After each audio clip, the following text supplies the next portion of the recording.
A billionaire, a maid, and a corrupt judge who thought no one would ever uncover the truth. But when the billionaire's own son steps in, everything changes. What happens next will shake the system to its core. Stay with me, because this story will leave you speechless. Before we begin this powerful story, make sure to subscribe to the channel and click the bell icon so you never miss our life-changing content. If you find value in what you hear, like the video and share it with others. This channel is more than just storytelling. Each tale carries a meaningful moral lesson designed to inspire, uplift, and help us all grow. The billionaire's maid was given 10 years by a corrupt judge, until his own son exposed the truth. My name is Ethan Voss. You might know me as the tech billionaire. The one on magazine covers.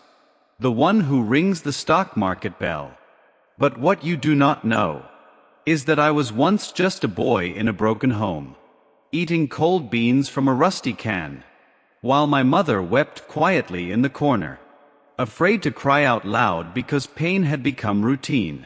I made a vow that I would never be poor again, never feel helpless again, and never allow a woman I loved to suffer like my mother did. I thought success would be the cure. I chased it. I clawed for it. Sleepless nights. Lonely meals in empty apartments. Fighting my way through boardrooms where no one respected the son of a janitor. I built everything from the ground up. Code by code. Pitch by pitch.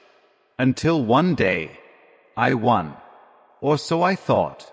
But no amount of money prepared me for the day she walked into my life, wearing a plain uniform, eyes lowered, carrying a tray of tea she did not spill, even when the man beside me made a cruel joke at her expense. Her name was Amira. She was my maid. But that label meant nothing once I saw the strength in her silence.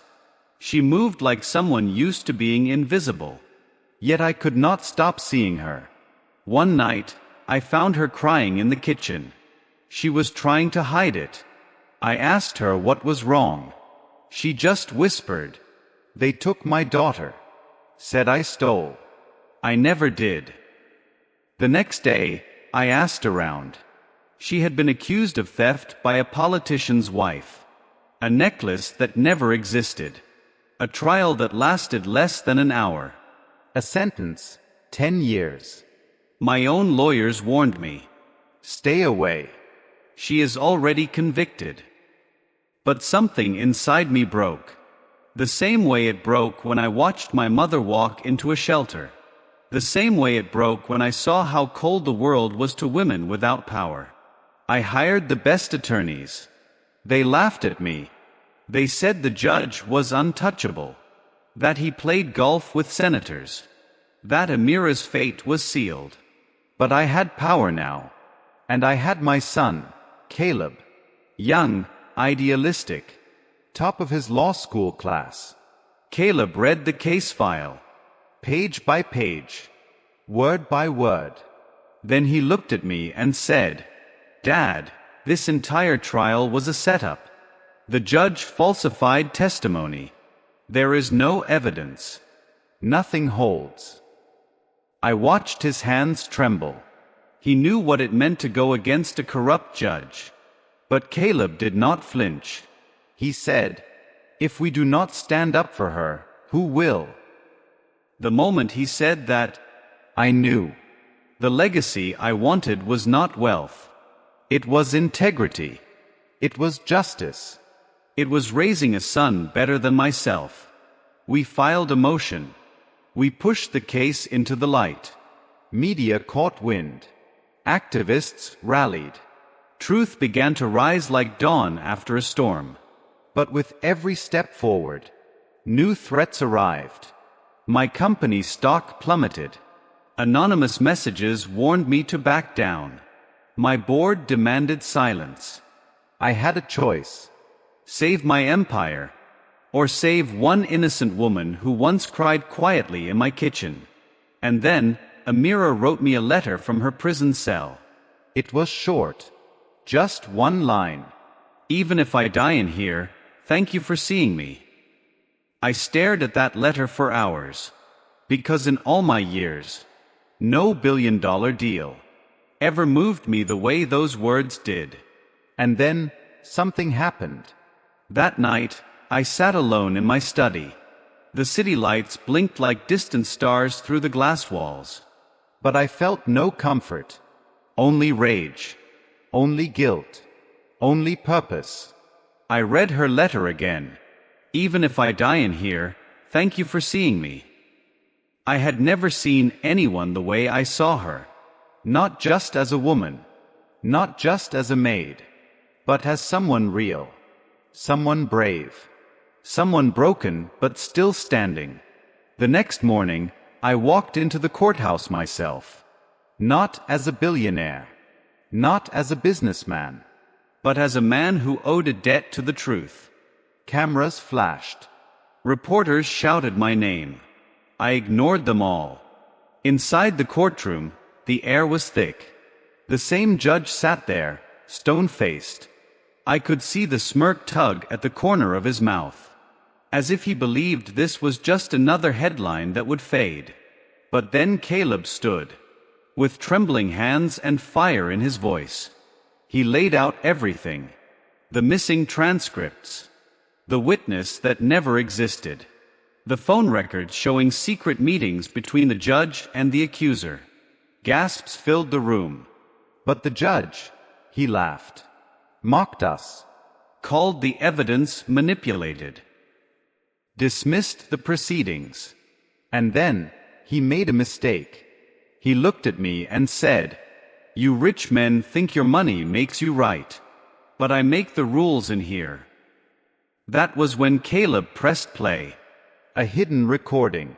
A voice memo sent anonymously to our legal team. The judge's voice. Drunk, careless. Bragging about sending Amira away, just to teach her a lesson. Silence followed. Stone silence. The judge froze. The color drained from his face. And for the first time, I saw fear. In the eyes of a man who had never been held accountable. Outside, chaos erupted. News vans surrounded the courthouse. Protesters lifted signs with Amira's name. And in the middle of it all, Caleb stood tall, calm, eyes locked on the truth he had just unleashed. It took only 48 hours. The judge was suspended. A retrial was ordered. And Amira, she was still in her cell when we arrived to bring her the news. When she saw me, she did not smile. She simply whispered, "I knew you would come." I broke. Right there, in front of guards, lawyers, cameras. I broke. Because for once in my life, I had done something not for gain, not for fame, but because it was right. And that changed me. Amira stepped out of that prison 5 days later. But she did not step out as my maid. She stepped out as the woman who taught me what wealth could never buy. Honor. Grace. And the courage to see the invisible. But the world was not finished with us yet. Because the people who had built their power on silence were now watching us both. Waiting. Plotting. And one night, as the wind howled against my glass windows, Caleb burst into my office. His face pale. Voice shaking. "Dad, they are trying to take everything from us. They are not just coming after your company anymore. They are coming after her." I stood up slowly. Every muscle in my body tightened. Not from fear, but from a storm building inside me. "What do you mean her?" I asked. But I already knew. The moment Amira's name left Caleb's lips, a cold dread settled into my bones. He handed me the folder. Confidential memos. Fabricated charges. A signed petition to deport her on grounds of immigration fraud. All lies. All timed perfectly. "They are using the system again," Caleb said. "Just like before. They want her silenced, erased. I clenched the folder in my hand. This was not just corruption. It was vengeance. A quiet war waged behind polished desks and expensive suits. And this time, it was personal. Amira was in the garden when I found her. Hands in the soil. Planting lavender, like she used to do as a girl. She looked up. Eyes calm, as if she already sensed the storm coming. "They will not stop, will they?" she said softly. "No," I replied. "But neither will I." She smiled. A tired smile. Not defeated, but resigned. "I do not want you to burn your empire for me, Ethan." "I am not burning it," I said. "I am rebuilding it with you." She looked away then. At the trees swaying under the weight of the wind. "I spent 10 years being invisible," she whispered. "I do not know how to stand in the light." I walked toward her, took her hand. "You already are." But before I could say more, my phone buzzed violently in my pocket. "Caleb again." I answered. "Dad." "You need to get here." "Now." They froze the accounts. Every one of them. They issued an arrest warrant for you. I turned to Amira. And for the first time, she looked afraid. Not for herself, but for me. And in that instant, I made a decision. If they wanted a war, they had won. But this time, I would fight it not with money, not with lawyers, but with truth. Because the empire they were trying to destroy was not made of stocks or buildings. It was made of people. It was made of justice. It was made of love. And it had just begun to rise. I arrived at the firm's downtown office just before dusk. The sky was bruised with storm clouds, as if the heavens themselves had overheard the betrayal. Inside, silence. No greetings. No assistance. Just tight-lipped glances and whispers behind closed glass. My CFO, Dennis, stood near the elevator. He would not meet my eyes. His hand trembled as he passed me the resignation letter. "They threatened my daughter," he said. Voice brittle. I cannot fight them, Ethan." I placed a hand on his shoulder. "You are not a coward," I said. "You are a father."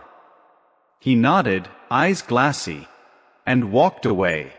Upstairs, my name was already missing from the boardroom door. The empire I built. The walls, the legacy, the men I once trusted. All turning their backs to save themselves. But I did not come here to beg. I came to understand who I was without it all. Caleb was waiting in my office. Documents spread across the desk. Photos. Emails. Bank wires. Evidence tying the judge, the politician's wife, and 3 major shareholders of my own company, in a conspiracy bigger than we ever imagined. "This is bigger than Amira," he said. "They have been doing this for years. Targeting domestic workers. Immigrants. Anyone they thought was too small to fight back." I stared at the wall. A painting hung there.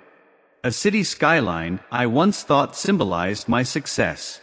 But now, all I saw were shadows beneath the towers. "I want to go public," I said. Caleb looked up. "You could be arrested." "I will be arrested." I glanced toward the window. Flashing lights were already glinting off the glass. Sirens howled in the distance. They were coming. But if I stay silent, they win. And if I speak, maybe, just maybe, someone else will rise from the dark too. Caleb nodded, his jaw clenched with determination. "Then we tell it all," he said. "We name names. We show the truth. And we stand beside Amira, not behind her." I dialed the one journalist I knew would not back down. Ruth Klein. an investigative reporter who once exposed a corporate child labor ring in Indonesia. She answered on the first ring. "You ready to blow up the city?" I asked. She chuckled dryly. "Only if you are willing to light the fuse." I looked at Caleb, then at my trembling hands. I already did. Before the hour was over, a live stream was launched. Files uploaded, testimonies recorded, and my voice, breaking through the noise, reached millions. I told them everything. About the judge. About the fabricated charges. About the corporate manipulation. About Amira. And how seeing her became the moment I found my humanity. But just as I finished my statement, right as the live stream crossed 5 million views, my office doors burst open. Agents stormed in, guns drawn, shouting commands. Caleb stepped forward instinctively. They shoved him back. "Ethan Voss," one agent barked. "You are under arrest for obstruction of justice, defamation of a federal official, and unlawful use of proprietary data." I raised my hands slowly, looked to Caleb, to the camera still rolling, and I said, "If speaking the truth is now illegal, then let the world watch me be punished for it." Outside, the crowd had already started gathering, not to stop me, but to follow me. Because once you shine a light into darkness, you cannot put it out.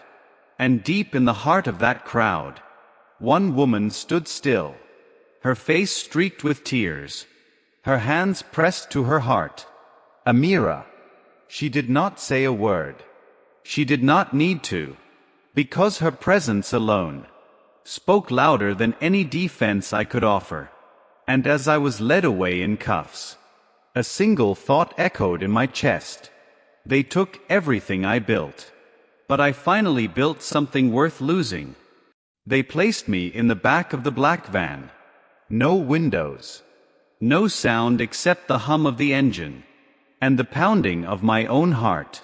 I had been inside boardrooms with billion-dollar deals on the table. I had faced down hostile takeovers, media storms, shareholder revolts. But nothing felt as cold as the steel against my wrists. My name, once synonymous with power, was now plastered across headlines next to words like traitor, criminal, fraud. But I did not feel shame. I felt clarity. They drove me to a federal holding facility. No trial. No bail. Just a concrete room with flickering lights and a cot bolted to the wall. The guard who processed me avoided eye contact. But as he fingerprinted me, he whispered under his breath, "My sister was deported over a lie like this. Thank you for what you are doing." And in that moment, I realized, this was never just about Amira. It was about the thousands like her. The unheard. The unseen. 2 days passed in silence. No calls allowed. No news. Just endless hours inside my own mind. But on the third morning, they opened the door. And standing there was a lawyer I had never seen before. Sharp suit. Steel eyes. Caleb had sent her. "Your son has turned your trial into a national firestorm," she said. "He has pulled whistleblowers from 3 departments. The judge you exposed has gone into hiding. And as of this morning..." She paused, smiled. "Amira filed a civil suit. Not just for herself, but for every woman wrongly imprisoned under that court's docket. You started a movement, Mr. Voss." I leaned back against the wall. For the first time in days, my chest rose without weight. But then she handed me a sealed envelope. "From Amira," she said. "She insisted you read it before your next hearing." I opened it slowly. Inside was a handwritten letter. Familiar, steady script. "Ethan, They tried to bury me once, but you pulled me from the soil. I will not let them bury you now. You gave me back my name. Now I will fight to give you back yours. But no matter what happens, you are not alone. Amira. My hands shook as I folded the letter. Not from fear, but from hope.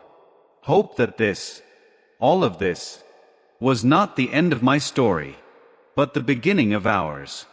And just as the guard returned to take me to the hearing, the lawyer turned to me and said, "Oh, one more thing. A judge has just ordered a full audit of your former company." I raised my brows. A judge? She grinned. Yes. Her name is Amira Rahim. She was sworn in this morning. The room spun. But it was not dizziness. It was light. It was vindication. And as they led me toward the courtroom, past the flashing cameras, the reporters, the protesters holding signs with Amira's face, I knew one thing for certain. This battle was never about saving her. It was about becoming worthy of the woman who saved me. The courtroom buzzed with tension. Not the kind born of scandal, but the kind that comes right before a storm breaks, when everyone knows something irreversible is about to happen. I walked in, escorted by 2 federal officers. Their grip was firm but respectful. They no longer saw me as a billionaire. They saw me as a symbol. And symbols carry weight. The benches were packed. Journalists, law students, activists, faces I did not recognize, but eyes that were watching, listening, believing. Then, the side doors opened, and in stepped Amira, draped in black robes, head held high. Her presence silenced the room without a word. She climbed the steps to the bench.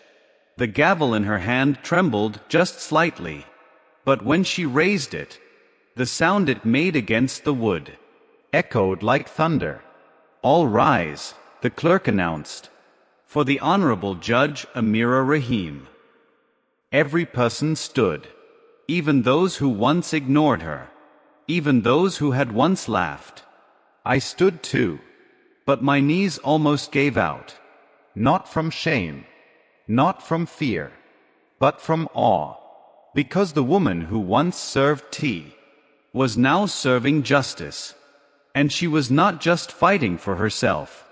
She was fighting for all of us. Her eyes met mine, not with affection, not with pity, but with the silent strength of someone who had walked through fire and refused to come out anything less than whole. Then, in a voice both tender and commanding, she began. Today's proceedings are not about vengeance.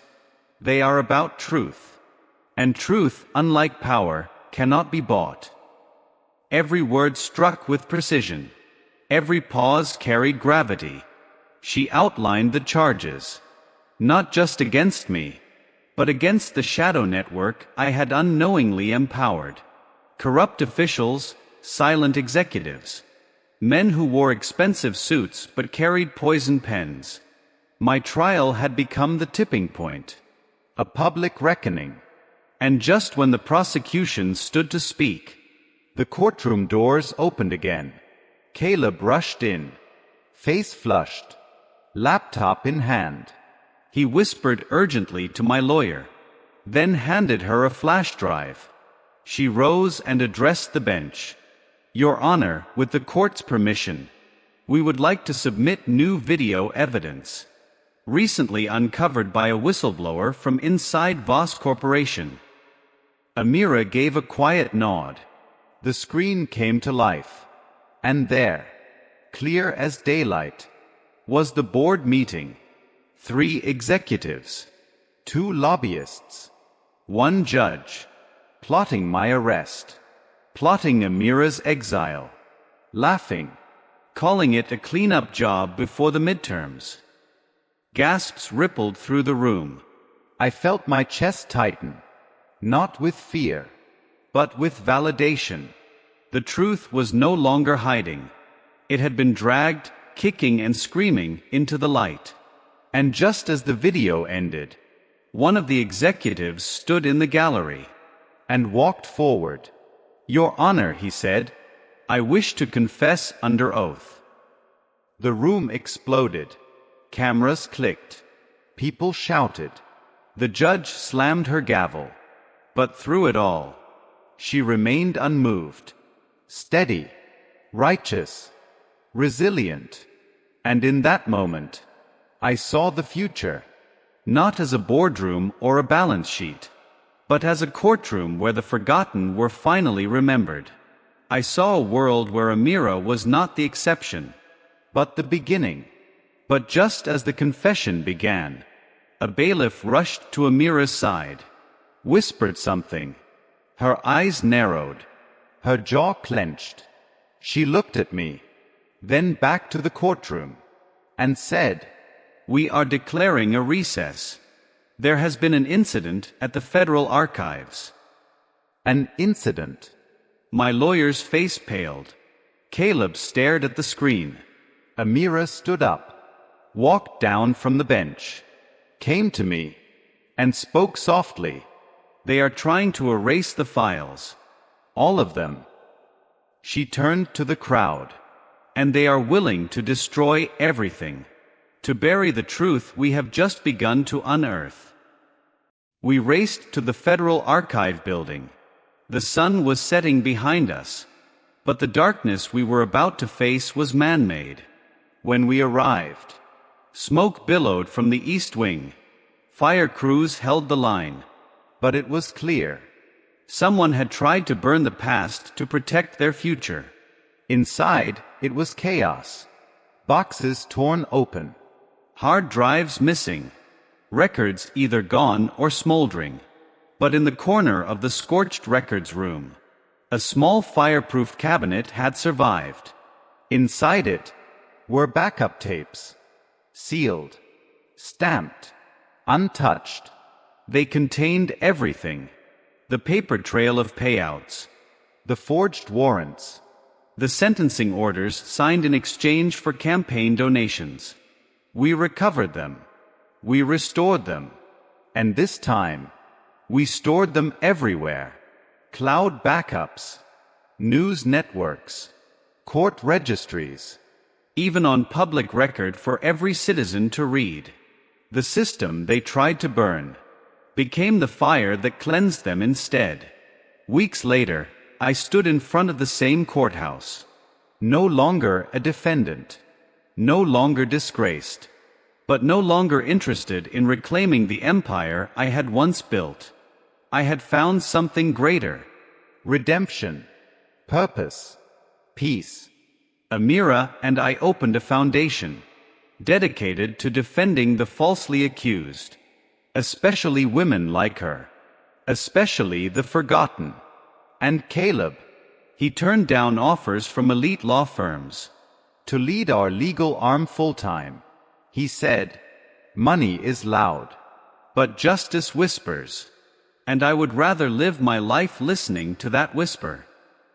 One morning, I found Amira sitting on a park bench, reading letters from former inmates now free. Tears glistened in her eyes, not from pain, but from pride. She looked at me and said, 10 years ago, I thought my life ended. But now I know. It was only just beginning." And I realized then, true wealth is not measured by what we earn, but by who we lift, who we believe in, who we fight for. Even when the world tells us it is easier to stay silent. Because sometimes one voice, one act, one truth can free not just a person, but a generation. Moral lesson. No system, no institution, no amount of wealth is stronger than truth spoken with courage. We rise not by stepping on others, but by lifting the ones no one sees. Stand for what is right, even if you stand alone. Because in the end, integrity is the legacy that outlives us all. Thank you for listening to this heartfelt story. If it moved you, share it, comment below, and let someone know. You are never alone.